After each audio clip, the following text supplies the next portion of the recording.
The state of New York owes the New York City Department of Education $1.4 billion. $1.4 billion.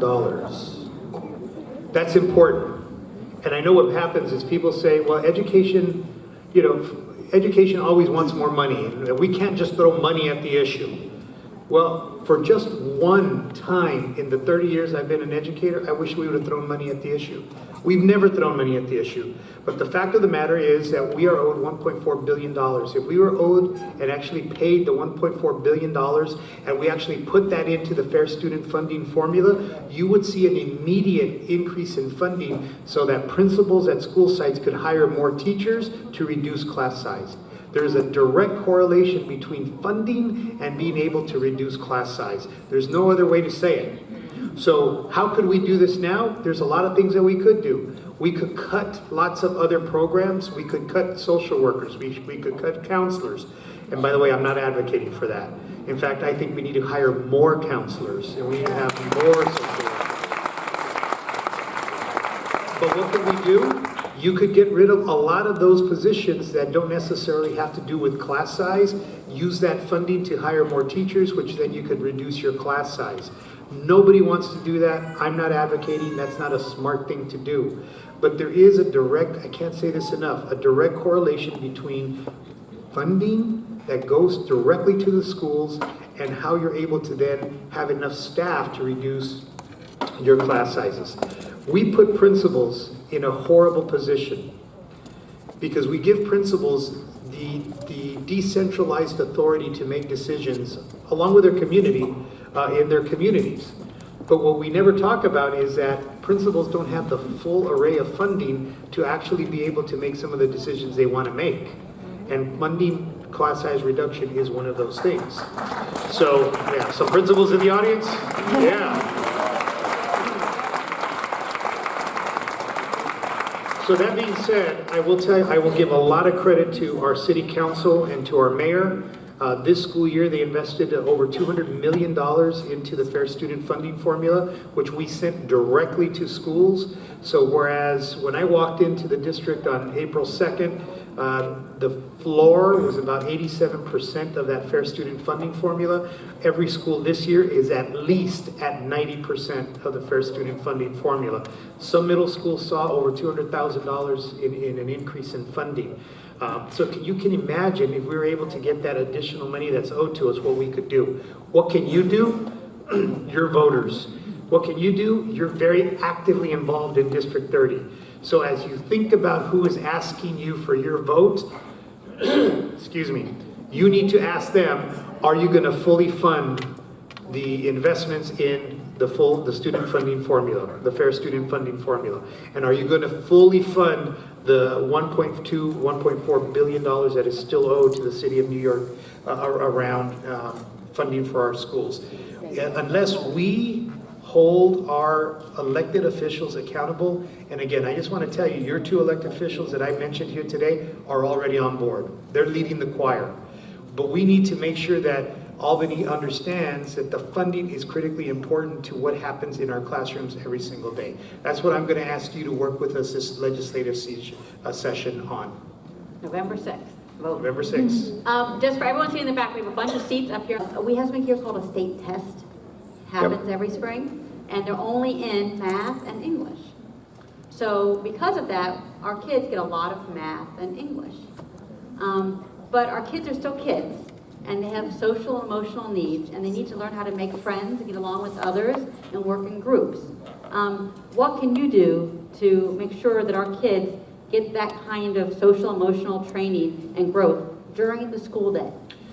Love this question. Okay. When yeah, you can give an applause for that. It's a good question.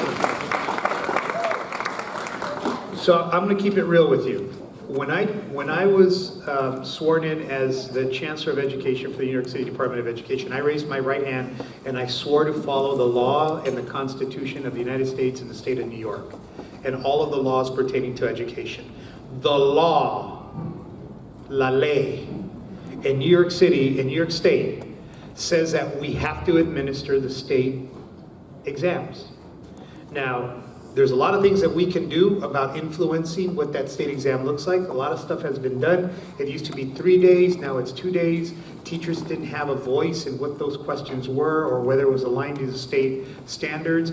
We've had teachers now actually weigh in and actually have some voice in what those tests look like. Are they perfect? No, but they're much better than what they were.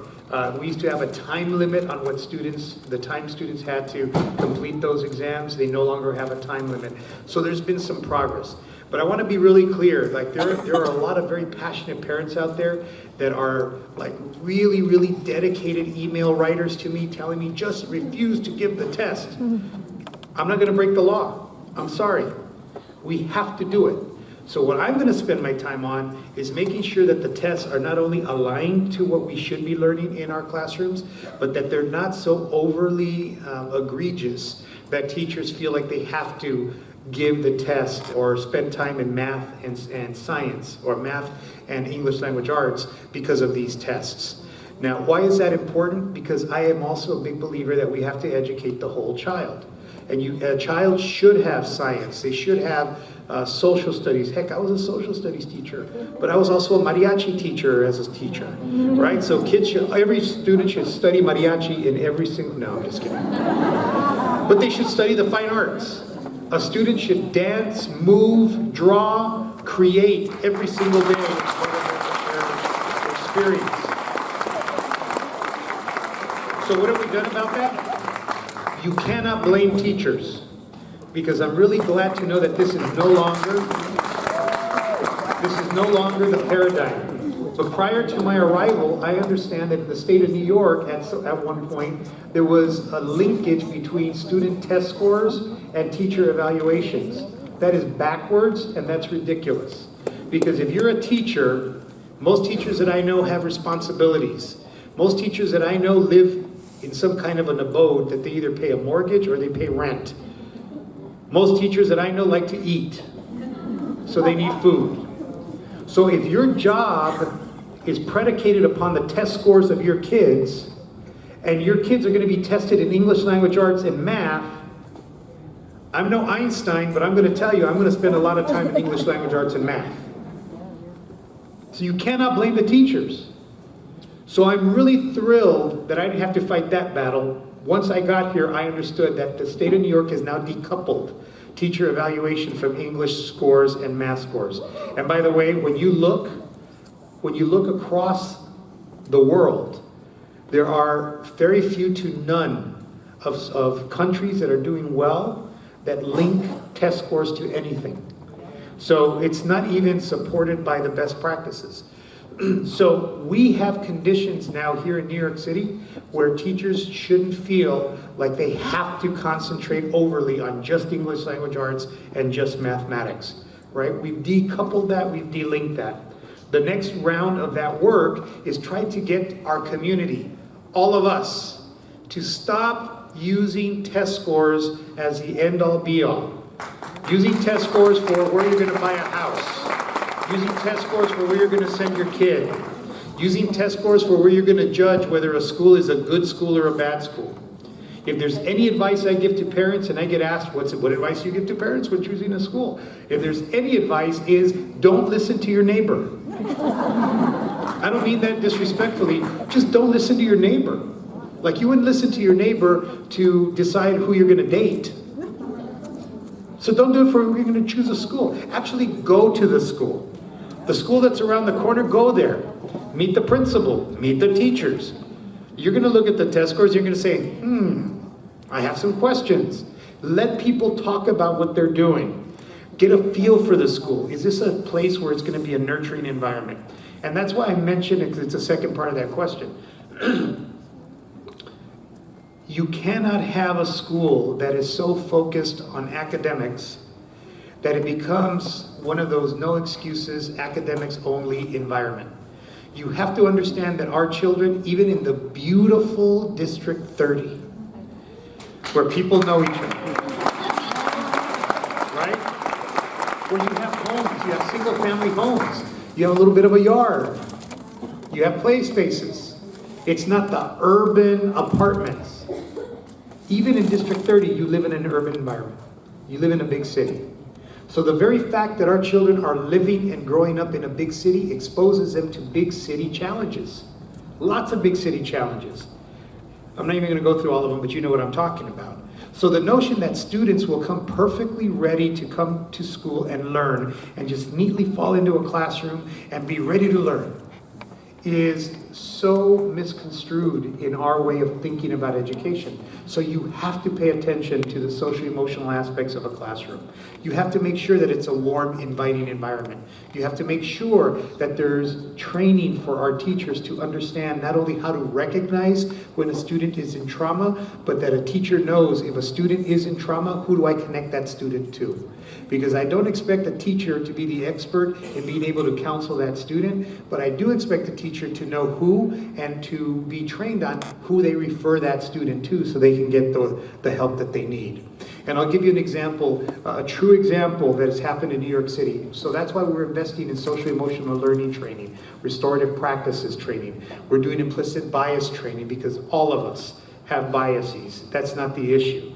The issue is how do we understand what those are, and then how do we mitigate those so that we don't project our biases on our students, right? But I had a town hall in which I had teachers, and one teacher shared with me that you might remember there was in one of our boroughs a situation where a student had jumped off of a roof in a building in one of our boroughs, committed suicide, young student. That student had a younger brother. So the next day when that happened, the younger brother came to school, and obviously the younger brother was not attentive. The younger brother was not submissive to authority. The younger brother was not prepared for school. All of the signs were that this kid was just going to be recalcitrant today. The child had an attitude. Why do you have an attitude today? So what the teacher shared with me was that what she did is she took the time instead to have an approach that is law and order. You're not sitting down, you're not taking out your materials, you're not behaving, you're not answering my questions. Law and order, follow the rules. Instead took a love and compassion approach and said, come here. What's going on? You're not yourself today. What's going on? And it's when this teacher found out that his older sister had just killed herself the night before, and that he had been up all night, and that the family's in turmoil, and the family still felt that even in the midst of all of that tragedy and trauma, the best place for that child was not at home, but at school, where they knew that child was going to be loved and taken care of. Now, can you imagine if the teacher would have taken the different approach and done the law and order? You've just added to the trauma of the child. So when we talk about, it's a very extreme example, but a true example right here in New York City. But when I talk about that, it illustrates why it's so important that we create conditions in our schools where students feel accepted, they feel validated, they feel at home. And I'll get people ask me, what are you doing about school safety? Right? And especially after there are incidences across the country, that's probably one of our questions. So see, I'm gonna save you time. School safety. If people want police officers, people want armed people at the doors, they want metal detectors, they want screening, they want barbed wire, I'm going to tell you that that has a modicum of effect, a very small modicum of effect. But I will tell you that the United States Secret Service did a study going all the way back to Columbine of every incident of school shootings in America. And what they found is in that study, in every incidence of a school shooting, they didn't include the most recent one in Florida, but based on what we know now, it would have probably had the same findings as this study. In every incident of a school shooting, somebody on that campus knew what was going to happen. Somebody suspected it, somebody was told about it, somebody thought about it. They even highlight an incident in Alaska where a group of friends of this shooter had told them, tomorrow morning, I'm going to come in and shoot up the place. These kids actually came to school early, and on the second floor, they had like a little veranda with a rail. They came early and brought their coffee and just stood there to see, right, is he really going to do it? And sure enough, he did it. So why am I telling you this story? Because there is not a metal detector, there's not barbed wire enough, unless you want our schools to look like prisons, that can protect you against that. But what the Secret Service found was probably the most effective deterrent to school violence is to create environments in schools that students feel safe, they feel welcomed, they feel validated, and they know that there's an adult, a trusted adult that they can go to when they see something, they suspect something, they hear something, and that they know it will be followed up on and it will be anonymous. So if you can do those three things, safe environment, trusted adults, anonymity for the reporting of what those things do, what those things are, then you will create an environment where the entire student body now is mutually responsible for each other's safety. If I hear something, I'm going to say something. If I know something, I'm going to make sure somebody knows about it. And one of the things that people always ask me when I talk about that, somebody will always say to me, well, do you have the data to show that that's really true? Well, how do you prove something that didn't happen? It's really hard. But I can tell you that there are numerous reports that I get where people will report through our system. Our principals are great at letting us know that such and such student came and reported that another student was having a bad time and may have a knife, or a student has made threats. And we're able to intervene and get to those students before they ever come to school. And in most of those cases, kids are just talking. In some of those cases, they do have a knife. They have made a threat. So I will tell you that is the most effective way of being able to keep our schools safe. Now don't get it twisted. I'm using student vernacular. Don't get it twisted. Because there are those situations where we do need to harden our facilities. We do need to have metal detectors. But that should be the exception, not the rule. And I'm happy to tell you that we have the most lauded anti-terrorism public safety organization in the world that we have on retainer. We work with them all day long. It's called the NYPD, right? NYPD. And we have an intimate relationship with NYPD where we are always looking at our schools. We're looking at community incidences of crime. We're looking at their crime stats. And we make decisions about, well, maybe we should put in wanding here, or maybe we don't need it anymore there. So we are very, very intertwined around school safety and making sure that we know what we need to do. But the whole social emotional learning and the positive behavioral supports are not fluff. They're not stuff that we're doing because we're a bunch of liberals that want to hug kids to death. It's about creating environments that are going to keep our students safe, are going to create environments where students feel comfortable in reporting if they hear or suspect something, and also gives parents a place to connect with us as well.